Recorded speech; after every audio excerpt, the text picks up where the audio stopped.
Assalamualaikum warahmatullahi wabarakatuh. Perkenalkan, nama saya Imam Hairi. Saya dari Universitas Bangka Belitung dan saya dari Prodi Sosiologi 2021. Baiklah, di sini saya akan sedikit menjelaskan pandangan saya mengenai salah satu kasus begal di Nusa Tenggara Barat, yang dimana seorang korban begal dijadikan tersangka.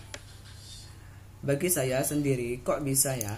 Secara umum mungkin kita berpikir tidak logis dan tidak masuk akal. Kok bisa seorang korban begal dijadikan tersangka? Berbicara prinsip dalam keadilan di dalam kasus ini seharusnya penegak hukum harus bersikap seadil-adilnya dalam mengambil keputusan. Dan di sini saya lihat korban tidaklah diperlaku adil. Bahkan korban seperti pepatah yang berbicara sudah jatuh tertimpa tangga. Dan hal ini sangat disayangkan. Masih saja keadilan di Indonesia dikuasai oleh orang-orang yang mempunyai kepentingan dan yang mempunyai kuasa.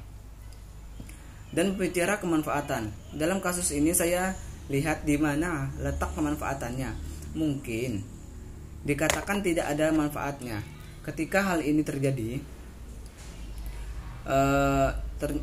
ketika hal ini masih saja terulang kembali, maka penegak hukum di Indonesia harus diperbaiki karena tidak ada sama sekali manfaatnya di sini. Karena korban ini membela diri, melindungi diri,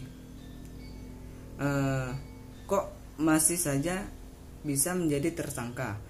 Dan malahan seakan-akan hukum di Indonesia ini membebaskan mereka para tindak kejahatan, melakukan kejahatan, dan mungkin kedepannya semakin kejam dan semakin bebas. Berbicara tentang kepastian hukum ini dipastikan oleh penegak hukum, dan saya rasa dalam kepastian hukum ini masyarakat sangat berfungsi gitu, untuk menilai apakah hukum di Indonesia ini sudah benar atau belum. Bahkan menurut saya penegak hukum dalam kasus ini tidak berlaku adil, dan di sini bahkan Polda Nusa Tenggara Barat pun menghentikan kasus ini. Penegak hukum di Indonesia bagi saya masih sangat miris dengan mengambil keputusan dan tidak logis. Ketika selalu saja menjadikan hukum di Indonesia ini tidak adil, maka kejahatan di Indonesia akan melonjak tinggi, serta hukum di Indonesia ini akan bermunculan kejahatan yang terjadi, memunculkan kejahatan akan terjadi di mana-mana, semakin kejam, serta orang-orang yang menjadi korban tidak lagi diprioritaskan. Serta menurut saya kesimpulan dari kasus ini adalah pembelaan diri tidak berlaku lagi, serta melindungi diri tidak lagi berfungsi. Terima kasih, sekian.